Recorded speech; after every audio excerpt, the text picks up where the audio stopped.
June 23rd, 1996. That's the day the Nintendo 64 launched in Japan. With it came two games, well 3, but who cares about that third one. These two games were Pilot Wings 64 and a certain more well-known game. Hey wait, is that Mario right there? Why were you sleeping? You've got to save the princess, remember?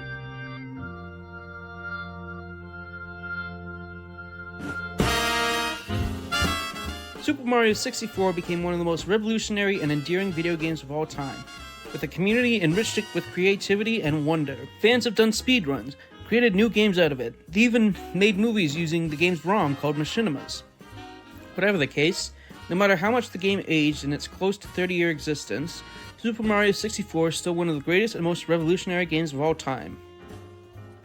There's still one gaming mystery left, and it's one that most people are still asking themselves to this day. What the fuck was going on during the development of this game? So baby, so give me good love. So baby, so give me good love.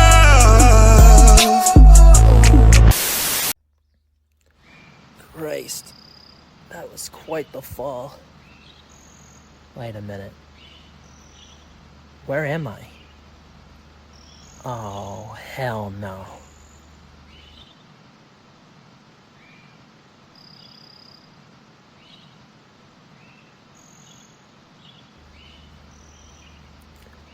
What the hell am I gonna do to get out of here?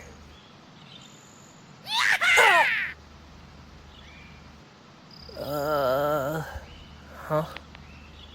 Oh, double hell no. Well, the only way to really know what's going on is if I go inside the castle. Whoa.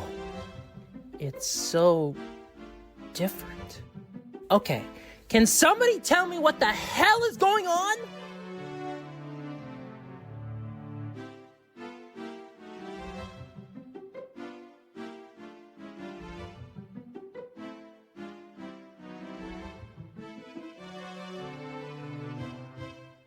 Then I'll get home, right?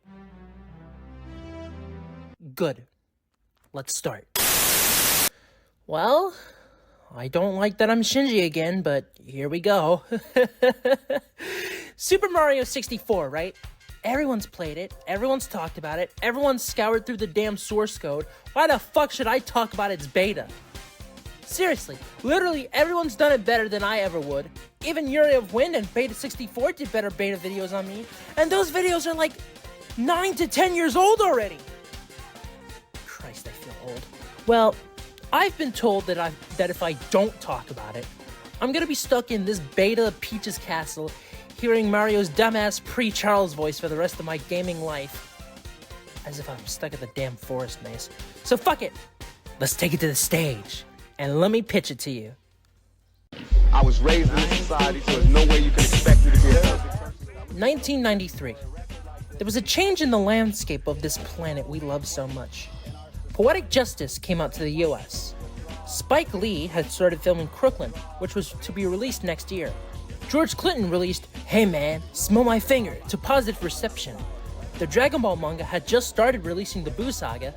Tupac Shakur would break into the mainstream with his second album, and Snoop Dogg released his first, and to most his best album, Doggy Style. It's my favorite album from Snoop Dogg. It was a time where people were calling for peace in an unjust and corrupt society. Things haven't changed when it comes to that last part. What had changed was that video games were going the route of the Z-axis. Star Fox had just come out, as did Stunt Race FX, Virtua Racing, Virtua Fighter, and Daytona USA was in development during this time. One day, while Shigeru Miyamoto was laying around producing Mario All-Stars, he thought of the idea of Mario running around a 3D space using the Super Nintendo's Super FX chip. Some people think this was originally supposed to be called Super Mario FX, but according to Dylan Cuthbert, who worked on Star Fox and even Star Fox 64 3D, Super Mario FX was actually the code name for the Super FX chip itself. So therefore, Mario 64 didn't start out on the Super Nintendo. That's bullshit, straight up. Straight up, it's lit! Sometime either before or after that whole idea, however, on August 23rd, Silicon Graphics founder Jim Clark met with Nintendo's president at the time, Hiroshi Yamauchi. And this meeting would therefore initiate Project Reality. Nintendo would release an announcement trailer in the same year. And this is it. Played in full. And with an eye to the future, tomorrow begins today. Nintendo, the world's leader in video games, has joined forces with Silicon Graphics, the world's leader in visual computing, to introduce the most exhilarating, breathtakingly realistic 3D video entertainment ever witnessed. Project Reality. Leagues beyond any currently available or anticipated hardware, Project Reality will bring to home video players the same types of astounding visual effects seen in movies, like Terminator 2 and Jurassic Park. When this technology is made interactive, players won't just watch their TV screens, they'll dive headfirst right through them.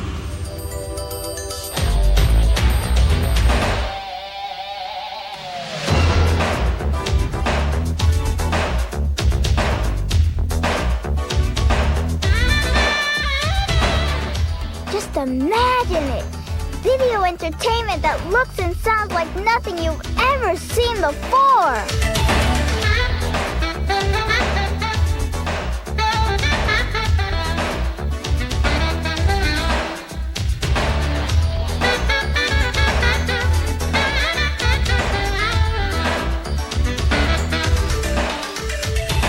A world that is like a dream come true, that sort of takes your imagination go way off.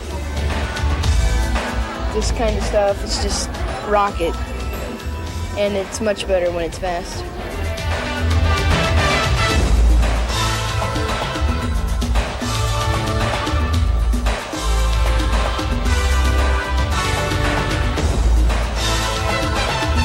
They're fun, they're cool.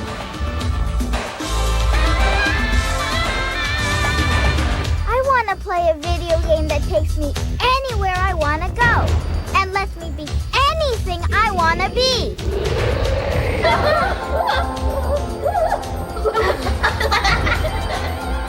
I lost my head. It wouldn't just look different, it would feel different.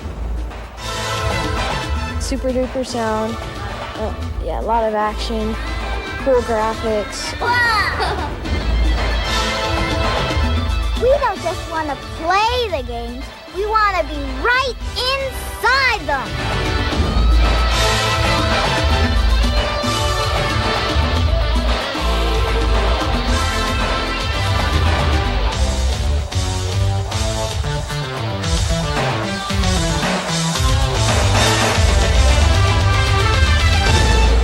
That may have felt like the 21st century, but these phenomenal effects will be dazzling arcade game players this time next year. And by the end of 1995, Project Reality will be a reality to all home players as well.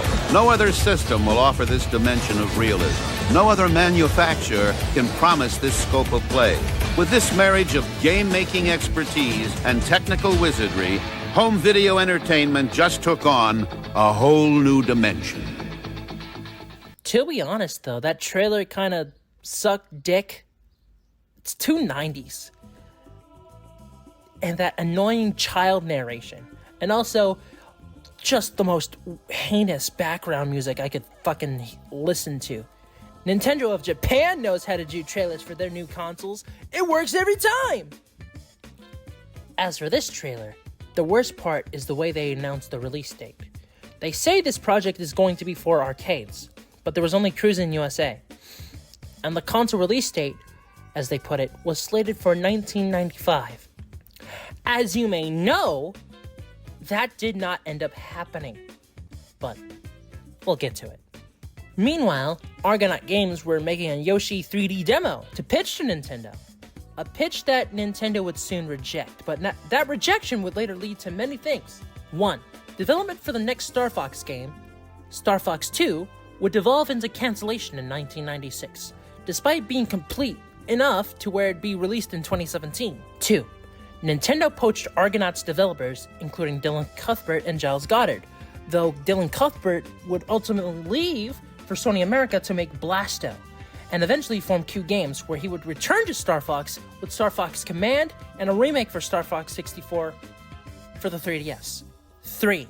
Argonaut's partnership with Nintendo would end with the 3D Yoshi pitch, and that pitch would allegedly transform into Croc, Legend of the Gobos? I've had a lot of trouble with the pronunciation, so let me know if Gobos is right, or Gobos. Gobos sounds weird, honestly. And 4.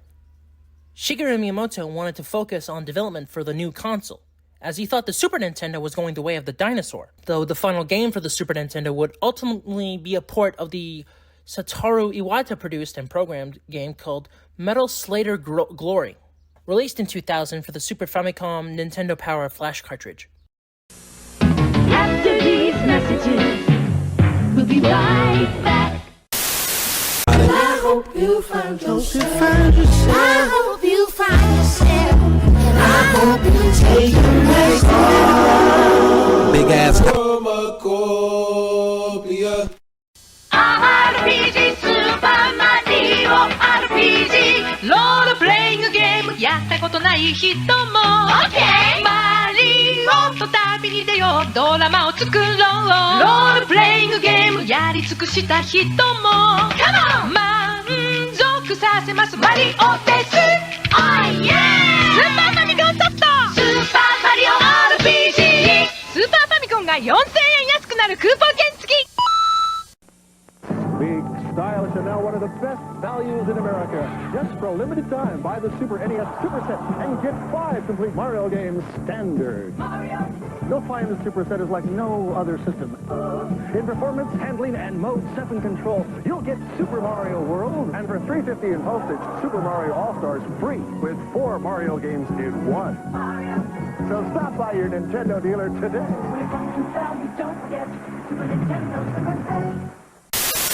Alright, let's get the shit.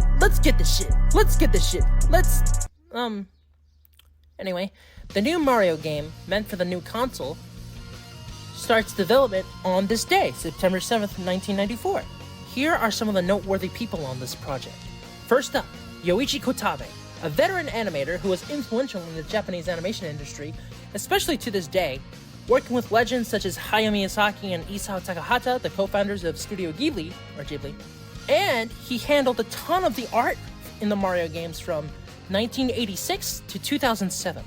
He is a big part of Mario's visuals. Then, for assistant director and 3D animator, we have Yoshiaki Koizumi, who was a writer on Legend of Zelda: A Link's Awakening.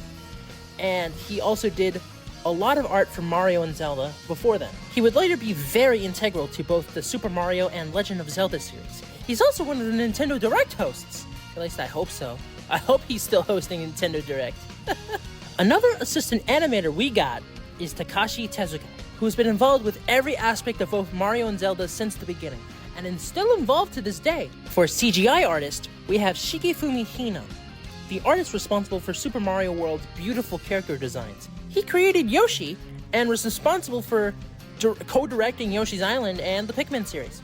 Another CGI artist is Hisashi Nogami, who would later be one of the main people behind Splatoon and Animal Crossing. Yasuhisa Yamamura is the course director, and he's been designing levels since Super Mario Bros. 2, USA. Giles Goddard is the Nintendo Mario face programmer, meaning he programmed the famous title screen where you fucked around with Mario's face.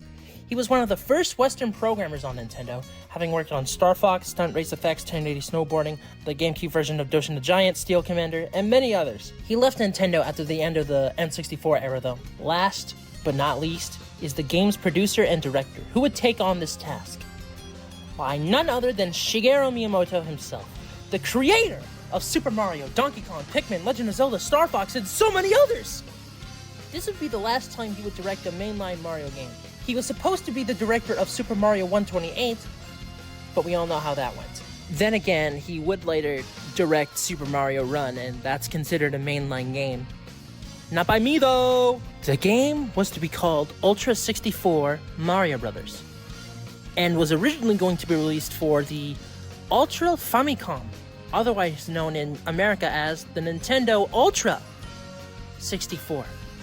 Advertisements for the motherfucker can be seen in all over gaming magazines, especially Nintendo Power. Here are the first images from the game, seen in patent paper for the console. They feature an extremely early version of Peach's castle. Look, you can go to the back of the castle, and also the rails on the bridge are not there. What?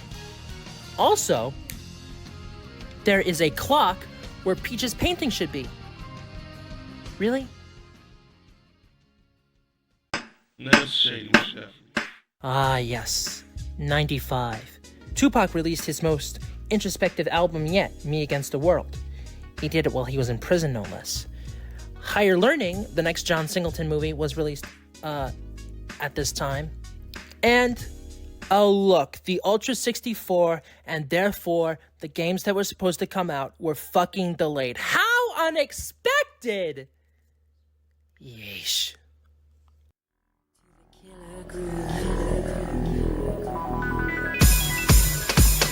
Alright, it's time for the Nintendo event, Shoshinkai.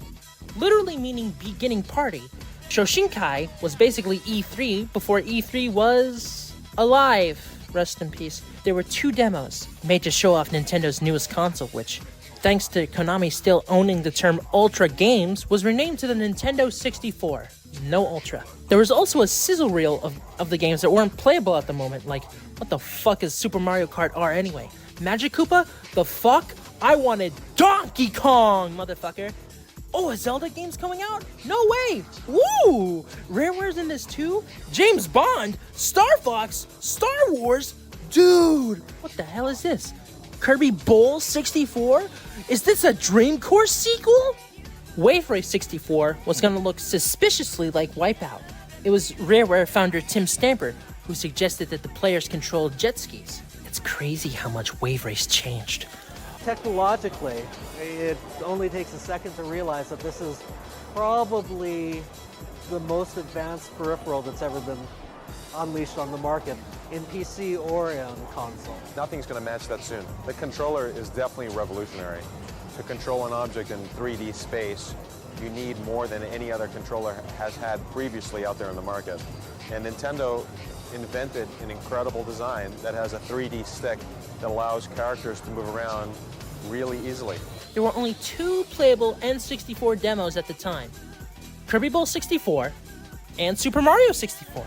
Super Mario 64 having said to have been 50% complete. Kirby 64 looks like a 3D version of Dream Course since, well, Kirby Bowl was the Japanese name for Dream Course. The game would later become Kirby Air Ride. On GameCube! Alright, let's talk about the main event. Super Mario 64!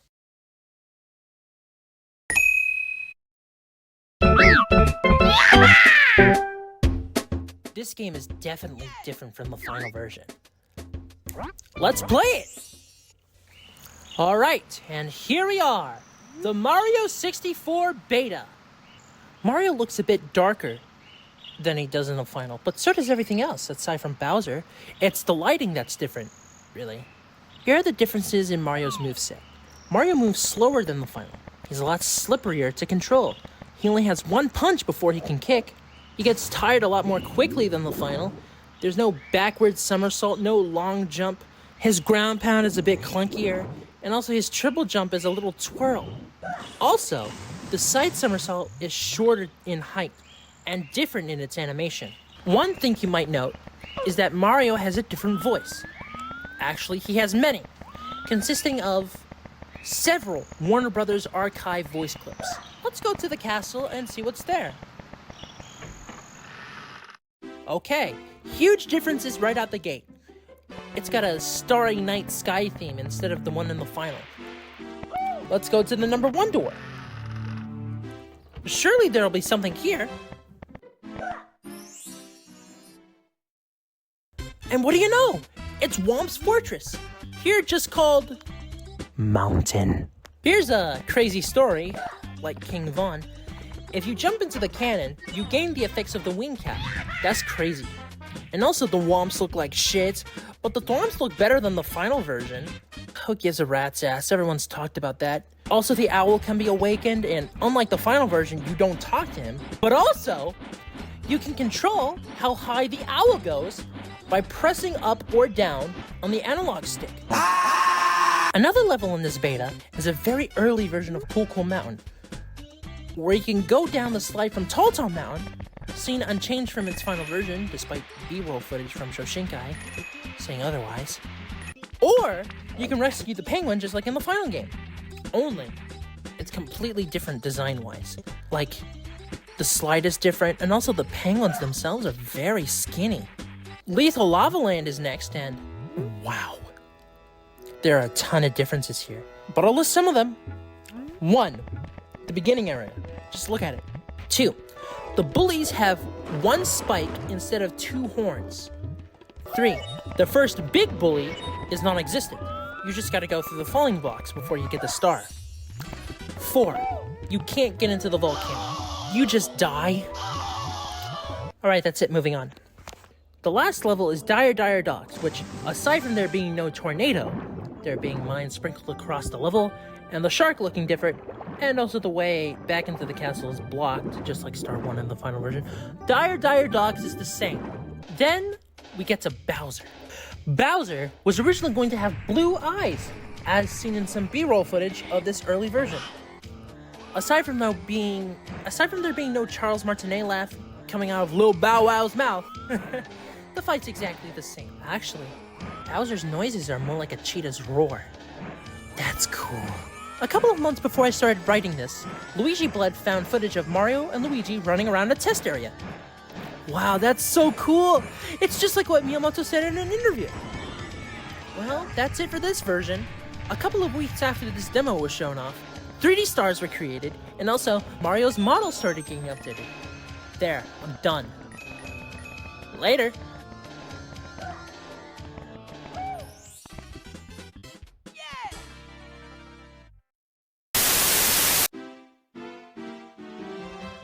Huh? Oh. Wait, this is starting to look familiar. Am I done? Can I go home?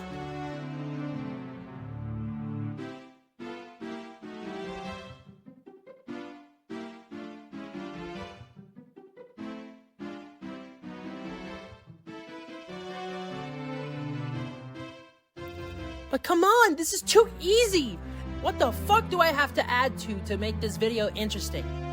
Come on, tell me!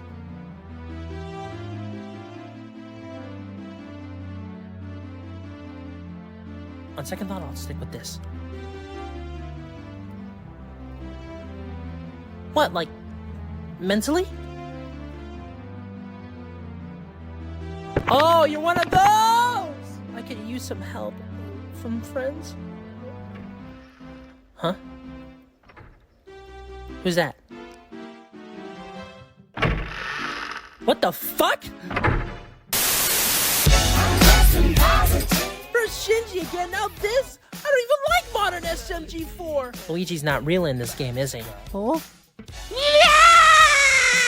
I hope there aren't any twist villains or anything like that. I hate that trope.